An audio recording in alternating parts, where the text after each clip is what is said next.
Briska, 2-7, bang, RPTG, gang. Bonjour et bienvenue dans la chaîne de Mathématiques Sciences. Aujourd'hui je prends et expliquer une nouvelle vidéo, qui est une vidéo tout simplement en physique-chimie sur le thème numéro 1, constitution et transformation de la matière.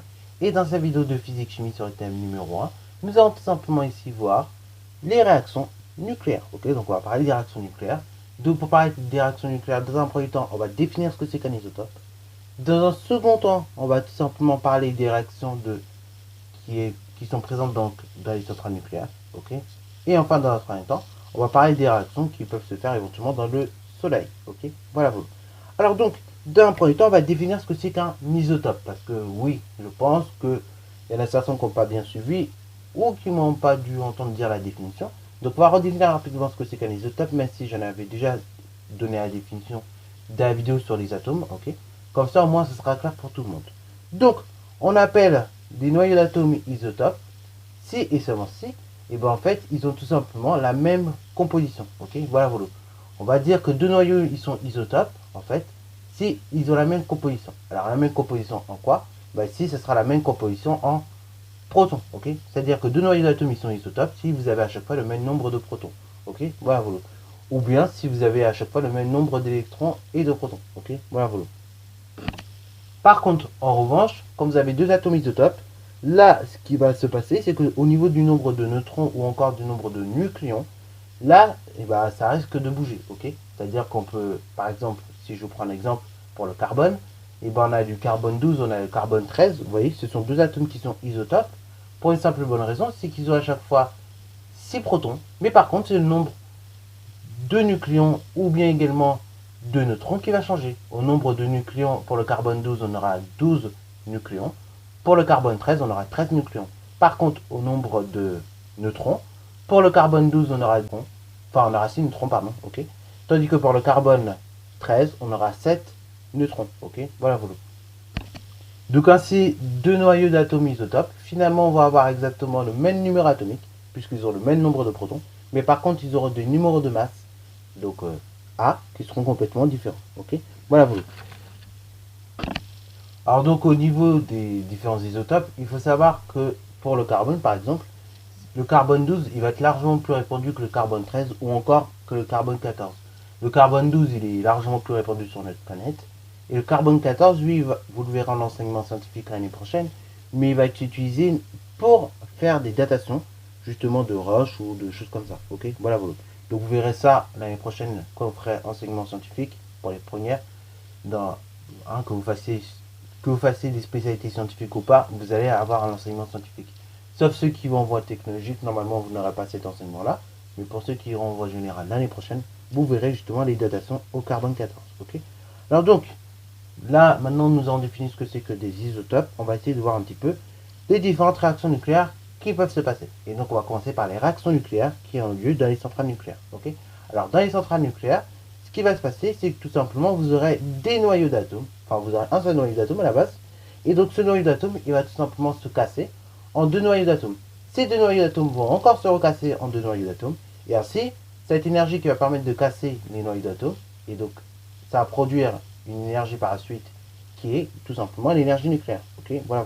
L'énergie qui va se produire à la fin de la réaction, c'est l'énergie nucléaire. Bon, pour limiter cette réaction qui, mine de rien, va assez vite, on met ce qu'on appelle des barres de contrôle. Ça veut dire qu'en gros, pour limiter la production d'énergie, on va tout simplement prendre un atome, on va le casser en deux, boum, ça va former deux noyaux d'atomes plus petits, ok. Sur les deux noyaux d'atomes plus petits, on met une barre de contrôle sur l'un des deux noyaux d'atomes, et donc il y aura seulement un seul noyau d'atome qui va se casser en deux, boum. Ensuite, sur les deux noyaux d'atomes que ça va former, on met encore une barre de contrôle, et il reste un noyau d'atome, boum, il va se recasser, ainsi de suite, ok. Ça permet de limiter comme ça la quantité d'énergie que produit, parce que sinon, si vous faites le calcul vous-même, vous allez vous rendre compte que la quantité d'énergie qui est produite par ce genre de réaction est tout de même assez énorme, ok. Voilà. Alors donc, ici, tout simplement, la réaction qui va se passer, c'est une réaction de type exothermique, et si on va être même plus précis, ce genre de réaction nucléaire, on appelle ça des réactions de fission nucléaire. En fait, quand vous prenez un noyau d'atome et que vous cassez ce noyau d'atome, en général en deux noyaux d'atomes, ou plus, éventuellement, c'est ce qu'on appelle des réactions de fission. Des réactions de fission, c'est des réactions dans lesquelles En gros, on casse des noyaux d'atomes. Ok, voilà vous. Pour former plus de noyaux d'atomes. Ok, voilà vous. Et donc ça, ce genre de réaction, ça va notamment se faire sous l'impact de neutrons. Ok, voilà vous. Donc c'est un peu ce qui se passe dans les centrales nucléaires. Donc je vais peut-être vous montrer un schéma parce que je n'avais pas fait. C'est ce qui se passe dans les centrales nucléaires, notamment avec l'atome d'uranium 235. Et bien là, ce qui va se passer, c'est que tout simplement, il y a un neutron qui va venir et qui va permettre tout simplement à cet atome, en gros, de se casser, de faire la fission, pardon. Et ainsi, donc, vous allez avoir deux noyaux d'atomes plus petits. Et après, sur les deux noyaux d'atomes plus petits, ils vont encore se recasser en deux, ainsi de suite, ainsi de suite. Bon, pour limiter la réaction en général, ce sera juste un des deux noyaux qui va se recasser encore en deux petits noyaux, ok. Parce que, en fait, sur le second noyau qui ne se cassera pas, on mettra une barre de contrôle, ok. Alors, après, vous avez également des réactions qui vont se passer dans les étoiles. Et donc, justement, dans les étoiles, il va même également se passer des réactions nucléaires, ok. Et donc, dans les étoiles, il va se passer des réactions nucléaires qu'on appelle également des réactions thermonucléaires. Ces réactions thermonucléaires, donc on va prendre direct, on va se balader un petit peu, on va prendre l'exemple du Soleil. Dans le Soleil, qu'est-ce qui va se passer? Et bien, en fait, il va se passer une autre type de réaction. Ce sera tout simplement l'inverse de ce que je vous ai montré tout à l'heure. Tout à l'heure, on avait la fission.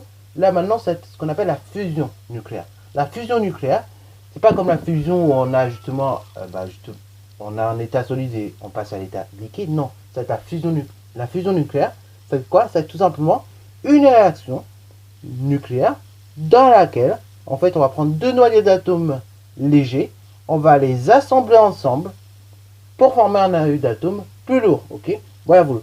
Et ça, ça va permettre tout simplement de former des noyaux d'atomes plus lourds et donc des atomes plus lourds, ok. Voilà vous.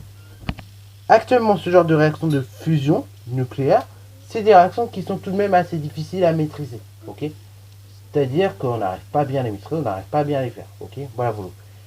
Et donc ça, c'est un peu compliqué, non seulement à maîtriser, mais également en termes de quantité d'énergie. Ce sont des réactions qui vont libérer une grande quantité d'énergie vers l'extérieur. Et donc ça, pareil, on parle aussi de réactions exothermiques, ok. Exothermique, parce que tout simplement, ça a libéré une quantité d'énergie gigantesque vers le milieu extérieur, ok. Alors, ici, dans le cas du Soleil, il faut savoir que l'on peut former jusqu'à 26 atomes différents, ok, jusqu'à 26 noyaux d'atomes. On ne peut pas aller plus loin, et donc ici, on peut former des atomes jusqu'à l'atome de fer, ok. En termes de taille, on peut former des atomes aussi gros ou moins gros que l'atome de fer.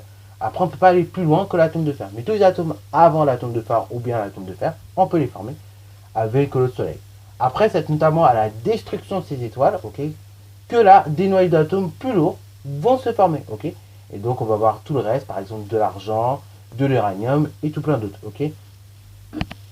Mais sinon, les 26 premiers atomes que vous connaissez, donc de l'hydrogène jusqu'au fer, et ça va être le Soleil, ça va être les étoiles qui vont tout simplement les fabriquer, ok. Voilà vous. Alors, dernière des choses que je vais vous dire en termes de réaction nucléaire, et ça va permettre de conclure un petit peu ce premier chapitre, enfin ce chapitre-là, c'est que les réactions nucléaires, et en fait, on pense toujours réaction nucléaire, centrale nucléaire, mais vous avez vu, dans le cas du Soleil également, vous avez des réactions nucléaires. Donc en fin de compte, les réactions nucléaires de façon générale, vous avez des réactions nucléaires qui sont provoquées par l'homme, donc pour produire de l'énergie, satisfaire ou bien répondre à un besoin, ou encore créer des richesses. Mais vous avez également des réactions nucléaires qui sont tout à fait naturelles, ok. Voilà vous. On va se faire naturellement, qui est d'homme ou qui est pas d'homme, ok. Voilà vous. Donc, c'est pour ça que nucléaire, on pense toujours homme, on pense toujours centrale nucléaire, mais en fait non. Le nucléaire, les réactions nucléaires, c'est pas si dangereux que. Enfin, à partir du moment où c'est bien manipulé, bien utilisé, c'est pas si dangereux que ça, ok. Et donc, c'est des réactions même qui existent en fait dans la nature, ok. Et là, par exemple, si on n'aurait pas eu de nucléaire dans le Soleil, s'il n'y aurait pas ce genre de réaction nucléaire dans le Soleil, et là, on serait tout simplement pas en train de vivre. Puisque pour vivre, il nous faut un minimum de chaleur.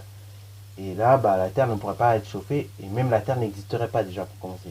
Parce que oui, bien évidemment, la Terre, vous le savez, depuis la troisième normalement au moins, et la Terre n'existe que à cause du Soleil. À cause des forces que va exercer la Terre sur le Soleil et réciproquement, et en fait, la Terre peut exister. S'il n'y a pas d'étoiles, et il n'y a pas de Terre, tout simplement. Vous voyez? Ou bien, ce serait ce serait des morceaux à droite à gauche. Mais ce ne serait pas la planète Terre telle qu'on la connaît aujourd'hui. Voilà, sur ce, c'est la fin de cette vidéo. J'espère qu'elle t'a plu. Si c'est le cas, n'hésitez pas à la liker, commenter et bonne à toi en mathématiques et en sciences.